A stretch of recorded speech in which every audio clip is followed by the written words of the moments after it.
स्वामींसाठी धोतर शिवले. आता तर कसा बनवायचा चला तुमका पण दाखवते.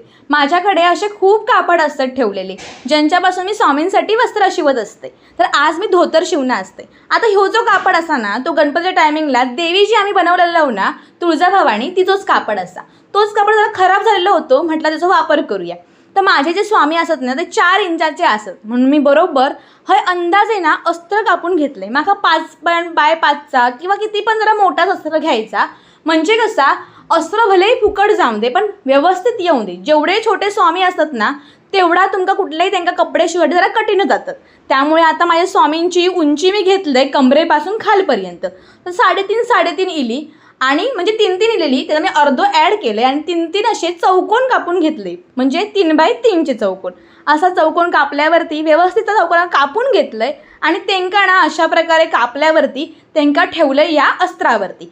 आणि असे ना व्यवस्थित ठेवून उलट्या दिशेने ठेवून त्यांना 2 बाजून शिलाई मारले, म्हणजे 2 बाजूने फक्त शिलाई मारायची, 2 बाजू असेच ठेवायचे. आणि त्यांना घेतलंय मी परतून घेतल्यावरती आता हय ना मी डबल शिलाई मारता असे आणि तुमका परतताना पण मी व्यवस्थित दाखवतले. परतून घेऊच्या आधी जो एक्स्ट्रा कापड होतो ना तो मी असो कापून टाकले आणि आता मी परतून घेतले. परतून घेतल्यावर 4ही बाजून शिलाई मारून घ्यायची आणि 2 बाजूने दाबटीप लावायची. आणि नंतर ज्या 2 बाजूने मी उलटे शिवलेलो ना दाबटीप लावलं त्या 2 बाजूनी लेस लावून घ्यायची. सेम असाच दुसऱ्या चौकोनात पण करून घ्यायचा. आणि त्याच्यानंतर हेंका ना तुम्ही अशा प्रकारे मधी ना दुडिये घालायची 4 बाजूने, म्हणजे 2 बाजूने एका साईडला 2 बाजूने दुसऱ्या साईडला असे घालून तुमका अशा प्रकारे धोतर शिवून घ्यायचा. असा सेम दुसऱ्या साईडला पण असाच करून घ्यायचा आणि आपला धोतर अर्ध्याहून अधिक तयार झालेला असा. आता पुढे काय तर पुढे एक तुमका नाडी शिवून घ्यायची असा, पण त्याच दाखवते की काय करूचा असा. असा एकावर एक ठेवायचा आणि तेका पण व्यवस्थित शिवून घ्यायचा. आता तुम्ही या धोतरना हातान पण शिवू शकतात बरा, काय नुसती मशीनच हवी असा काही एक नाही.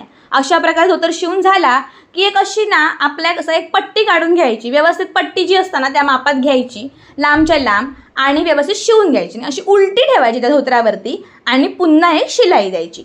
अशी शिलाई देऊन झाल्यावरती त्याची उलटी पट्टी आहे ना ती का सरळ करायचा आणि पुन्हा दाब शिलाई द्यायची. झाला तुमचं धोतर तयार. आणि या धोतरावरतीच ना मी एक छान असं ह्याच्याच रंगाचं शेलो बनवलं होतं, पण तो शेल्यावरती छान पदराची डिझाईन होती. म्हणजे धोतर कसा प्लेन आणि शेलो सेम, म्हणजे जो ह्याचं डिझाईन असेल ना पदराची ती डिझाईन.